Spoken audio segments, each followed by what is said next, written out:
Hello people, Joe from Hello Sailor Effects here. Welcome to today's video. In this video I'm going to be stripping down my pedal board and rebuilding it. I've had this pedal board since 2020. It's about time that I pulled it all apart and rebuilt it again, implemented some new effects, some new signal routing, so on and so forth.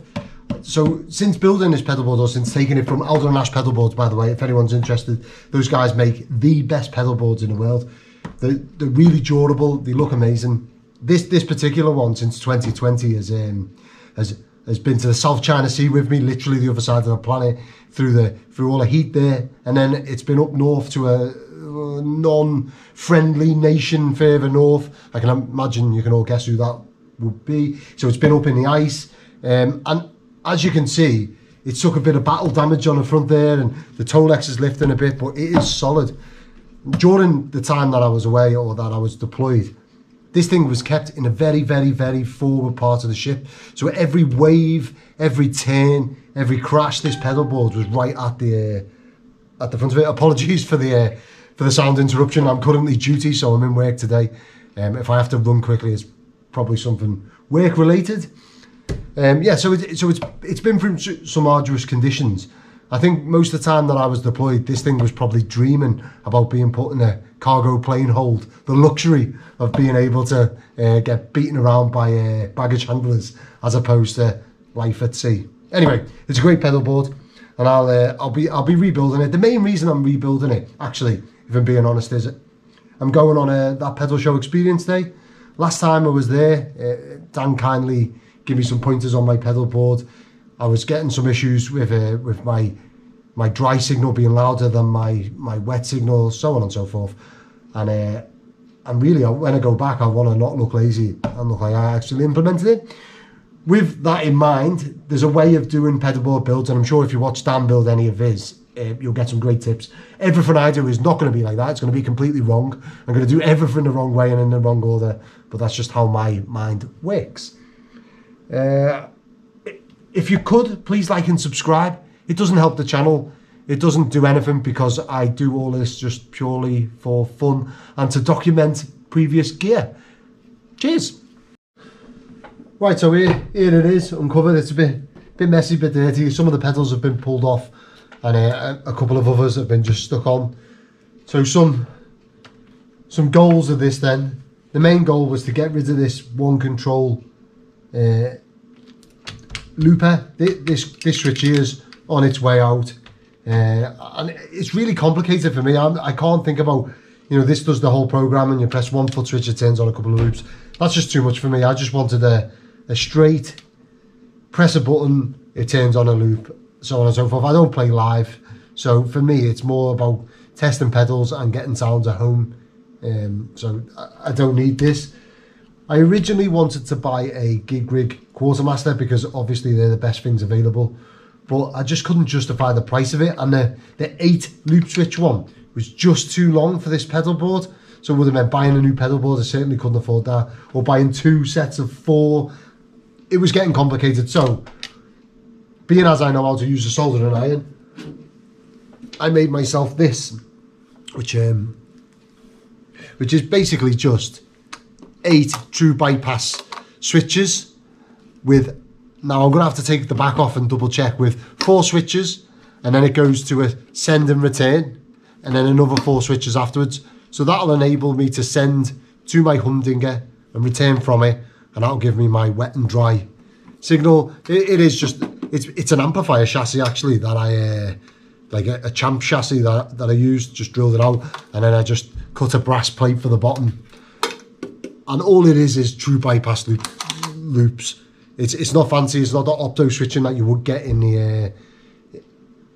the Quartermaster, which I would much prefer. But I'm a pauper. I can't afford it, and I don't play live, so that's my justification anyway. So I have made that, and hopefully, I'm not too sure where I'm going to position it, but we'll have a play and see where that goes.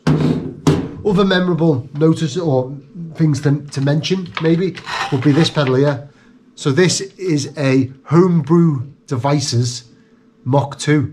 It's an analog delay pedal. This is a sleeper.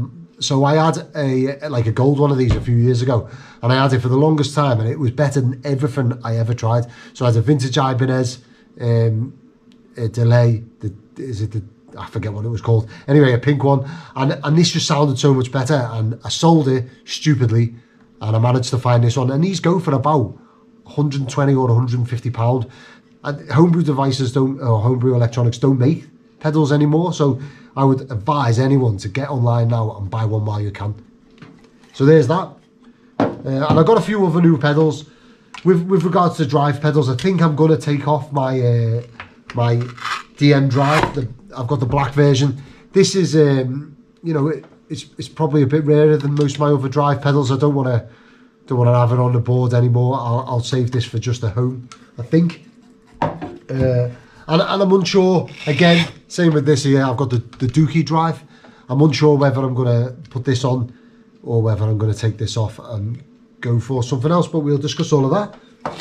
And then, furthermore, this is an absolute snake's wedding because I just unplugged things and what have you. I'm going to rip all of this out and I'm going to start again because that is the only way to do it. I did actually, another note is I removed the tuner from my pedal board as well because I thought I can get another overdrive pedal on, and as I don't play live, it's easy to use a clip-on tuner or even my phone at home to tune. So yeah, I've also got some new make your own cables. Again, I haven't stumped up for the really good ones, the what are they, the SIS, I forget who makes them now. Anyway, I haven't stumped up for the expensive ones. I've got a mixture of Boss ones and pedal patch because they work fantastic for me and they've never let me down. So I'm going to pull all this apart and then we'll get back to what position we're going to put while we're here. Okay, so that's the board stripped down. Inside we've got our input, power supply to the gig rig power supply, and then our wet and dry outputs. So this is going to be the switcher. I'm going to put that roughly in the centre. Also not in the switcher, I'm going to have this Rangemaster. It is one I built myself, which I know is a bit egotistical to have one of your own pedals on there, but Rangemasters are my favourite pedals to build. I built this one for the Birmingham Guitar Show, and while we were there I said if anyone doesn't buy this pedal, I'm keeping it. So there we go. Normally I would have an R2R electric treble booster on here.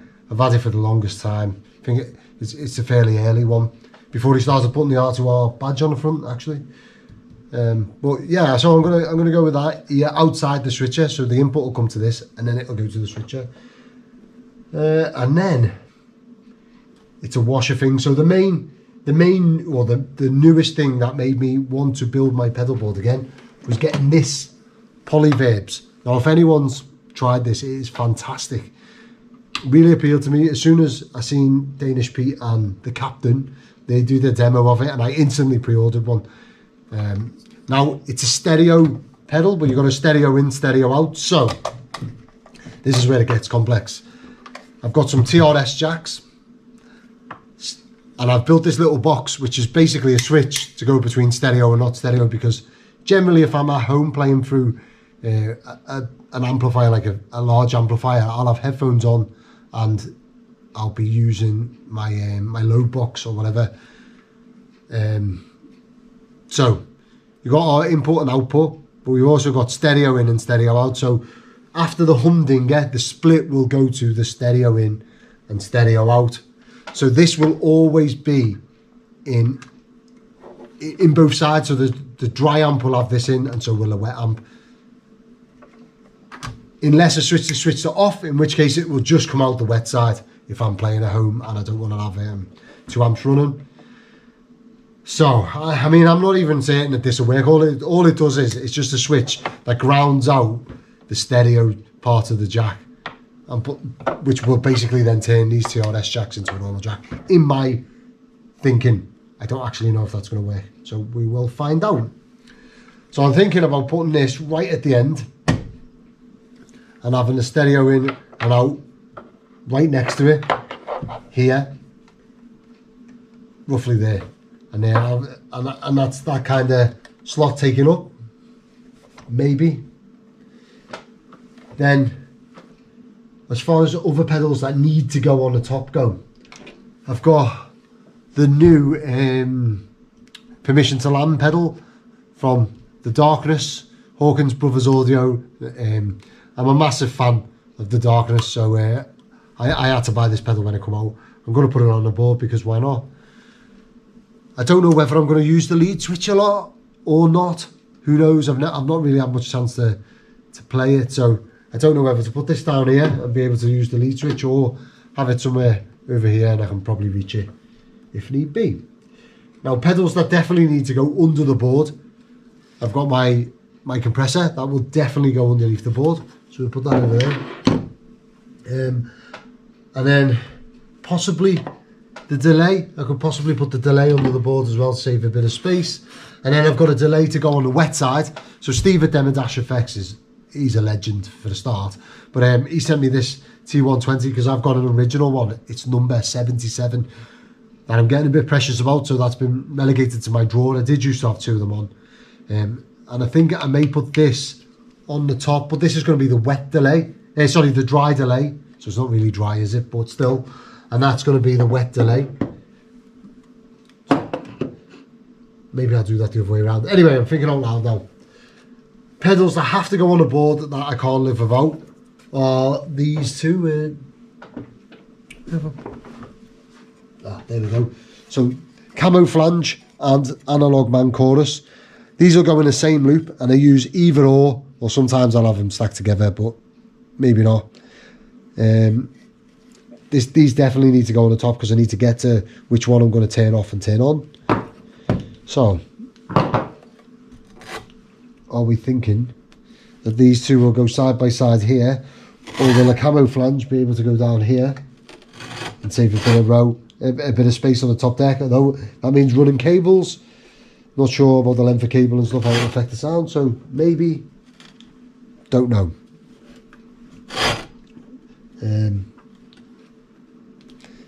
As I say, this is totally the wrong way of figuring this out. Normally, watching Danny, he'll do a drawing and figure it all out beforehand, do a signal path. I'm not going to do all of that because A, I'm lazy, and B, I'm not good enough. So this is where we're going. So far, this is my only gain stage on the board. Now, other gain stages that I have to have on, or that I want to have on, is this tube screamer. It's a Tamura mod tube screamer. He's the guy who designed the tube screamer. The reason why I've got this randomly is because I've just bought my first Strat this year, well, last year. I got a 77 Strat, hardtail Strat, and this is going to be used for that. So I'd like that in my gain loop, definitely. So that needs to go on there somewhere. And then I'm really wrestling with this pedal because I love this pedal. And do I have it on the board? And part of me thinks it looks good. So if it looks good, I'm going to want to play it. I know that's vain and what have you, but there we are. Now also, I need to get this on there as well. This is my other modulation pedal that I can't live without. I don't use the tap tempo, so potentially I could use this underneath the board. But then, that's a lot of pedals to get underneath the board, as well as the power supply and whatnot. So, we need to look at that. I mean, am I really going to go this sort of layout? Who knows? I'm going to have a little think, and then we'll get to it. Okay, so this is where I'm at now. Casualties of this pedal board are, I haven't got space to fit my Kingsley Maiden on. I've just purchased this again. I sold the first one I had stupidly. I really wanted to get her on there, but then I thought to myself, why? I'm playing at home. I've got my, well, for home amps, I've got my my Gibson GA5T Skylark from 65, and I've got a 62, 63 Selmer Croc Skin Little Devil. There's my two little amps. Don't need the Maiden for that. And then if I'm playing through either the Victory V40 or the Trainwreck amp that I've built myself, it's going into the like a load box and stuff. So again, am I really going to use that into the effects loop? Probably not. So I think I'm going to save this and put this and use this going straight into the captor for testing pedals and stuff. So I've got like a valve, the Dumble preamp, and then the emulated power amp maybe. I don't know, but that's a shame. I really wanted to work it in. However, sensible as it is, I don't need it. So, also, the D&M drive, I'm really on the fence on whether I'm going to have the permission to land or the D&M drive in my main overdrive slot. I know this pedal inside out. I've had it for a long time. I've had, well, several versions of it for a long time, so maybe, but this is new and I want to try it out. So I'm going to put this on for now and then see where we go. Signal path. Right, this is where it gets fun. So these 4 are before the split and these 4 are after the split. So my signal is going to come in to the range master, well, in through the in and then to the range master, and then from that it's going to go into the switcher. Loop 1 of the switcher is going to be the compressor, which is underneath the board. Loop 2 is going to be this. Loop 3 is going to be my Tomorrow Mod TS808, which is under the board. Loop 4 is going to be the camouflage, which is going to be before the split. Then, because that's going to go to both amps, then the split happens. On the split side of things, the signal is going to go from the humdinger.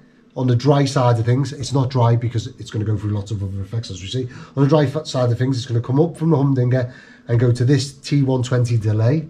And then from the delay, it's going to go to the stereo side of this and into the polyverbs for stereo. And then out the dry signal. It's not dry, is it? It's damp, let's face it. And then the other signal coming from the humdinger is going to come back into this and go for this row, which is going to be the Analog Man chorus first. Then it's going to be my wobble, the monk. Then it's going to be the delay, the analog delay. And then it's going to be, what's last? There's one more pedal. I'll strip the board down and have a look, but anyway, I've got my wobbly bits and my delay on this row here, but this delay will be separate and go, so basically you're not getting one delay feeding into the other, you're getting a delay from one amp and a different delay from the other amp. I've never done that before. I'm not even sure if this has got analog drive-through, but we will find out sharpish. So I'm gonna start putting that together and see where we go.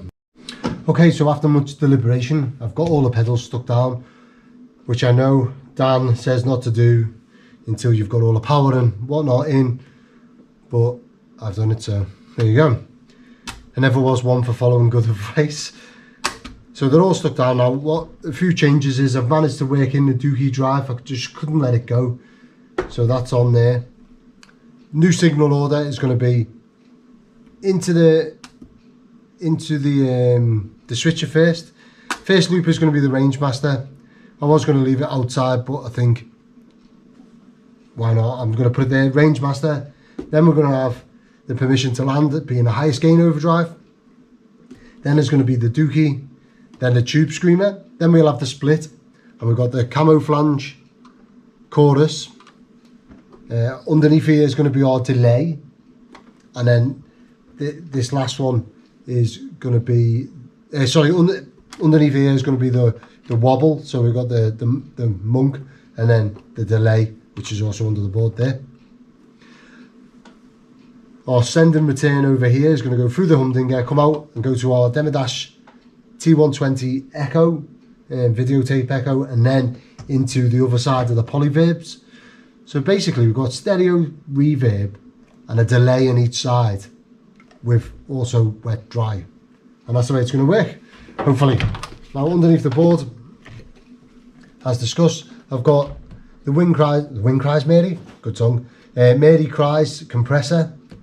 That's going to be second in the signal chain. I'll either run that or the range master. I'd never run them together. And then there's our tube screamer as discussed, and delay bit of wobble, and the aforementioned humdinger from which this pedalboard would not be able to live without.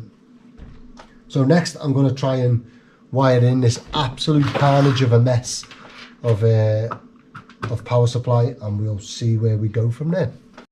Okay, so now we've got all of the power wired up, the switcher, pink for our post split, and then blue for the pre-split. All of these pedals are powered up, and then same below. I shall be tightening all of these cable ties in a second. This one here isn't powering on, and that's because it needs the input jack inserted prior to on. So I suppose we could check that. This is where it's broken now, and it's not that, but we shall see. There you go. So power to every pedal. Now I'm going to move on to wiring up the signal path. Well, like usual, I've hit a little bump in the road. It's all wired up signal wise, with the exception of my delay and trem, which are my harmonious monk and my mimic delay. I've run out of cable, so I can't run the cables down. They'll be coming down this route here. I will get these two wired up, but everything powers up. Seems like everything should work, he says. So we're gonna have to wait for a future episode to or a future session to wire them last two pedals in, and also to test it out. I may give it a little test sans the delay and trem. I mean, we still have our delay on the stereo side of things. So yeah, hope you've enjoyed this video thus far, and we'll finish this bad boy off in the next installment.